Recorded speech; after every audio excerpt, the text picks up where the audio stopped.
President, he knows that you cannot pass a GAA with a blank his line.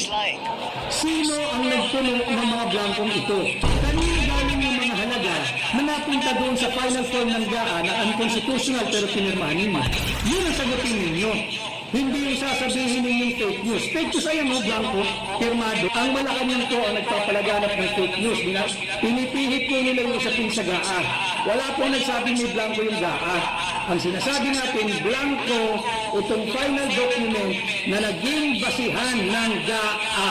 Ang sinabi naman ni Senador Risa Hontiveros na hindi ito makapaniwala na magpapasa ng anumang budget ang Kongreso na may blanco. Kaya dito sa video na ito nga guys, makikita natin ang sinasabi ng mga senador na wala daw silang nakita, wala daw silang napansin.